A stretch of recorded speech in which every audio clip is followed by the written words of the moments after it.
Podemos dizer que o dia hoje foi animal, com a chegada do El Toro e a volta do Búfalo? Essa e outras notícias você vai ver agora no vídeo de hoje.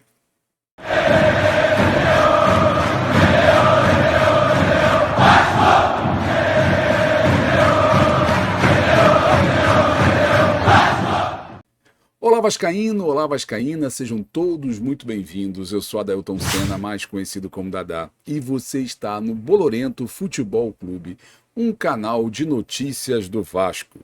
E hoje, dia 3 de agosto, o Vasco viveu um dia de verdadeiro zoológico.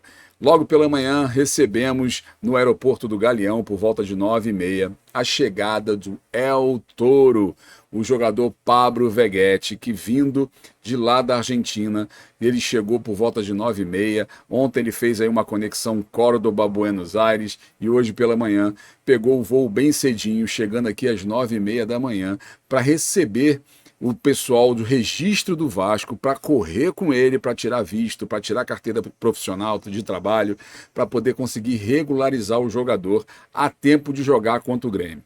A chegada, ele falou com alguns repórteres, disse que está bem fisicamente, disse conhecer da situação do Vasco em relação à tabela, mas é um jogador que jogou no último final de semana, inclusive ele jogou as últimas 14 partidas e os 90 minutos, então lá no Belgrano ele fez as últimas 14 partidas jogando o tempo inteiro, fez uma excelente temporada, já falamos do número dele ontem aqui no canal. Então hoje ele chegou motivado, chegou com muita disposição e deve ajudar ao Ramon Dias no jogo contra o Grêmio no próximo domingo, às 16 horas. Um jogador que vem com contrato de 2 anos, com 34 anos, faz 35 agora em outubro, mas chega aí com esperança de acertar o ataque junto com o Sebastian. Eu confio muito nesse jogador, eu acho que é um jogador que realmente vai poder ajudar muito ao nosso clube. E o Vasco agora trabalha para tentar aí correr para regularizar o jogador. Ele vai vir com a camisa 99, já que a 9 foi dada para o Sebastian, ele jogava com a 9 lá também no Belgrano. E aí vai jogar com a 99 aqui no Vasco. É bom que 99 é 2 vezes 9 ali, 2 novezinhos na cabeça da camisa. Quem sabe aí vai dar uma moral pro Veguete. O Veguete pega no breu e a gente consegue, de repente, aí fazer um bom final de campeonato, um bom final de primeiro turno e há uma arrancada legal agora no segundo turno. Meia hora depois do anúncio de El Toro, foi anunciado pelo Joel Silva lá do Lance que o Vasco estaria fechando com Rossi, aquele mesmo jogador de 2019 que jogou algumas partidas pelo Vasco, depois foi vendido foi para o Bahia, depois jogou 2 temporadas no Bahia, foi para o mundo árabe e está sem jogar uma partida desde fevereiro e o seu contrato acabou em abril. Eu quero muito, mas muito queimar minha língua com relação a esse jogador, mas eu acho que foi um tiro na água. Tá todo mundo comemorando, a torcida do Vasco tá achando que tá contratando o Rossi de 2019, o cara tá sem jogar desde fevereiro, parece que ele tem alguns problemas com panturrilha. Desde abril que ele está livre no mercado, não apareceu ninguém interessado na contratação do Rossi. E aí, do nada, ele aparece sendo contratado para o Vasco. A torcida está empolvorosa, eu aceito, entendo, realmente, ele nas redes sociais, ele sempre demonstrou um carinho muito grande pelo Vasco. Em 2019, quando ele entrava em campo, ele realmente demonstrava muita garra, muita determinação. Foi muito importante naquele time de 2019 para evitar a queda. Mas a gente está falando de quase 4 anos depois. E o que mais me assusta é o fato dele ter ficado parado praticamente o ano inteiro. A última partida dele foi em fevereiro. Então, como vem o Rossi? Nós estamos precisando de jogadores nesse momento que chegue e resolva. O Vasco não tem tempo de recuperar jogador. Eu não posso ficar com esse jogador um mês e meio para poder pegar ritmo de jogo, para poder se condicionar, porque aí já vão ser 6 partidas, a gente só tem umas 22, precisamos ganhar metade desses pontos. E se o Rossi ficar um mês e meio parado, tentando se recuperar, se recondicionar, não sei se vai ser tão útil assim. Entendo a galera, espero queimar minha língua, mas eu particularmente acho que essa informação do Joel acabou ofuscando a chegada do Veguete, que realmente é uma contratação, é uma aposta, ok, é uma aposta, mas é uma aposta de um jogador que nós vimos que recentemente o que ele deu para o time dele. É um jogador que jogava num time mediano da Argentina que conseguiu ser artilheiro do campeonato argentino. Até semana passada ele estava em atividade, estava jogando, ou seja, está em forma. Estamos correndo para regularizá-lo para conseguir colocar ele em campo no domingo. Esse é o tipo de jogador que a gente precisa. Precisamos que o cara entre, coloque a camisa, assim como fez o Sebastião, como fez o Paulinho, como fez o Praxedes. O cara chegue, entre e já dê resultado. A gente não pode ficar esperando. Mas resolveram fazer essa contratação. Espero que eu esteja errado, mas sinceramente não estou empolgado com a contratação do Rossi, porque não é o Rossi de 2019, é o Rossi de 2023, que não sabemos como está condicionalmente, como está fisicamente esse jogador. Então isso muito, mas muito me preocupa. Bom, o Vasco estaria, né, negociando com o zagueiro Facundo Garcês, não evoluiu a negociação com o Colón, muito por conta do tempo, né? Ficou faltando muito tempo. Como eu disse também em um vídeo de ontem, o Vasco estava concentrando todas as forças no Robert Rojas, que não deu certo, e aí quando voltou a chave para o Colón, lá para o Facundo Garcês, a coisa ficou realmente muito em cima da hora e não deu tempo por conta do fechamento da janela. Então isso já é carta fora do baralho. Mas hoje chegou a notícia de que o Vasco estaria interessado no zagueiro argentino Federico Fernandes. Ele é um argentino que jogou no Newcastle, jogou no Swansea City da Premier League e que estava agora jogando lá no Catar. Então é um jogador que está livre, então pode ser que esse é um jogador que tem a indicação do Ramon Dias, pode ser que esse zagueiro que joga pelo lado direito, que é o que o Ramon está precisando, pode ser que esse zagueiro venha para o Vasco por esses dias. Então vamos aguardar para ver se a coisa realmente cresce e essa informação realmente tome corpo. O Vasco também segue negociando com Vieto. Segundo o Pedrosa, ele disse que há mais de 20 dias que o Vasco vem negociando com Vieto, porém a família do jogador quer ficar na Espanha. Não se animou de vir jogar no Brasil. A proposta financeira feita pelo Vasco foi bem interessante, bem nos padrões da proposta que foi feita por Diego Costa. Então, uma grana legal para o Vieto. Só que tem esse problema, ele espera ter alguma proposta de um time da Espanha. Então, por conta da família, esse negócio está meio que emperrado. Se tratando de família, cara, eu vou ser bem sincero, eu acho muito difícil que a coisa evolua. O Vieto vai ter que ter uma capacidade enorme de convencimento para que eles venham para o Brasil. Infelizmente, a imagem do Brasil e principalmente da nossa cidade no exterior não é nada agradável.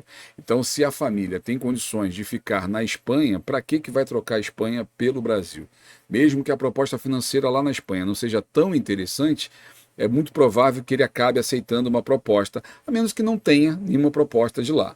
Mas é um nome que o Vasco está insistindo, que o Vasco está pegando pesado, está fazendo ofertas realmente pesadas para trazer. Seria um excelente nome, seria um jogador que realmente encaixaria perfeitamente no que pensa o Ramon Dias, mas eu acho que essa contratação é difícil, principalmente por essa que envolve essa questão familiar, que aí é complicado você convencer a pessoa a vir morar num país que ela não deseja, que ela não quer. Então fica muito complicado.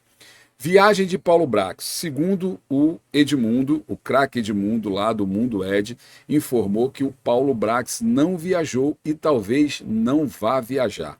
E aí com isso vai aumentando cada vez mais os rumores da saída dele e do Abel por esses dias. Parece que essa semana, segundo informações da imprensa, essa semana um dos dois cai, provavelmente o Abel, porque o Paulo Brax deve ficar até o final da janela, já que a janela de transferência internacional só se encerra dia 25 de agosto, é provável que ele se mantenha ainda no cargo para tentar aí dar sequência a essas tratativas, já que ele está com proposta espalhada em por vários jogadores, então é muito provável que ele dê sequência a isso aí e quem sabe lá na frente ou ele peça para sair ou ele seja realmente desligado, porque eu acho que a situação para ele no clube já está ficando insustentável, a torcida já não vê ele com bons olhos, provavelmente ele também não deve estar satisfeito. pelo que ele vem recebendo nas redes sociais de críticas e de acusações de ter feito um mau planejamento. De fato, ele contribuiu para esse mau planejamento. Não sabemos se diretamente ou por interferência do CEO antigo, do senhor Luiz Melo, que não liberava verba para concretizar os negócios que o Paulo Brax, porventura, tenha feito. Então, como ele também não vem a público dizer se isso é verdade ou não, nós ficamos com o que nós conseguimos perceber e ver, que foi um planejamento mal feito, um elenco mal montado, uma janela muito lenta.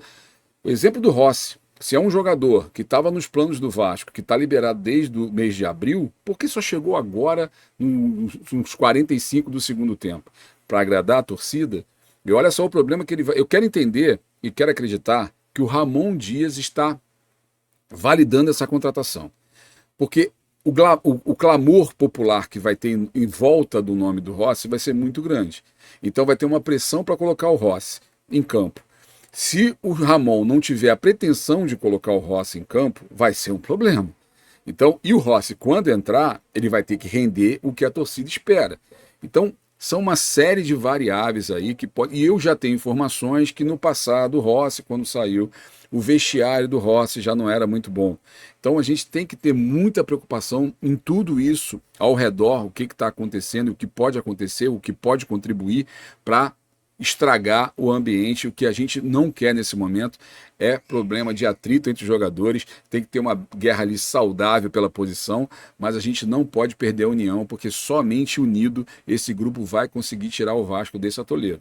Então todas essas variáveis têm que estar muito bem focadas. Acredito que o Ramon tenha esse controle, tenha esse domínio do vestiário. Acredito também que ele tenha dado o aval dele para trazer o jogador, mas isso mostra que o Vasco não tem planejamento nenhum, porque se o jogador estava livre desde abril, a última partida feita por ele foi em fevereiro, era um jogador que já poderia ter chegado antes, se condicionado, estado de repente preparado para entrar no time e não chegar agora com uma inatividade de mais de 6 meses. E aí quando que ele vai entrar em forma? Quando que ele vai realmente poder render? Então isso é preocupante demais, mas vamos aguardar para ver. Espero mais uma vez que eu queime a minha língua. Bom, e com essa não ida do Paulo Brax para a Espanha, para Madrid, fica mais forte a ideia de que o papo de Diego Costa deu uma esfriada, principalmente com a chegada do Veguete. Vai que ele faça um bom jogo no domingo, marca 1, 2 gols, aí, irmão, aí vai esfriar de vez a questão do Diego Costa, e aí vale mais, de repente, o Vasco pegar esse caminhão de dinheiro que vai pagar de salário para o Diego e aumentar a proposta para o Vieto, por exemplo, e trazer o Vieto para poder municiar esse ataque. Essa talvez fosse a melhor solução. Bom, Rayan hoje fez aniversário, 17 anos. Aproveitar para dar os parabéns ao nosso joia, a nossa cria. Rayan completando hoje 17 anos. Eu acho que não tem vida longa no Vasco, acho que logo logo vai ser negociado. Mas fica aqui o nosso abraço, nossos parabéns e sucesso na carreira do menino Rayan. Outra coisa que está esfriando é a questão do público. Até antes de eu gravar esse vídeo, não tinha absolutamente nenhuma informação se o Ministério Público do Rio de Janeiro ia dar ao Vasco a liberação para que pudesse mulheres, crianças e PCD comparecer ao jogo de domingo. Teria que ter sido hoje isso, porque o Vasco teria que ter tempo hábil de botar os ingressos à venda. Até o horário que eu comecei a gravar esse vídeo, não tinha nenhuma informação. Acho que micou, acho que esfriou, acho que o Vasco vai realmente jogar novamente sem público, o que é ruim. Eu fico imaginando os jogadores que estão chegando agora no clube, não sentir o calor da torcida, não sentir o incentivo, é muito complicado, mas infelizmente fizemos besteira lá atrás, estamos pagando por isso. Espero que não se repita, espero que não haja novamente atropelos e confusões com relação à torcida. Bom, essas foram as notícias mais importantes dos dias de hoje. Espero que realmente o Vasco consiga aí fazer a inscrição do Veguete para que ele possa estrear no domingo. Espero de coração que o Rossi realmente se acerte, que venha com bom futebol, apesar de não acreditar que isso aconteça, mas continuo confiando que o Vasco vai sair desse atoleiro, continuo confiando que a gente não vai cair esse ano. E continuo também acreditando que você vai se inscrever no canal, que você vai compartilhar esse vídeo, que você vai chamar mais amigos para dar uma moral, porque a gente precisa do seu like, do seu comentário, para o canal crescer cada vez mais. Espero contar com você. Mais uma vez, muito obrigado pela sua audiência, muito obrigado pela sua paciência e fui! Rio de Janeiro, brasileiro, meu irmão. Sou Vasco da Gama, tantas vezes campeão.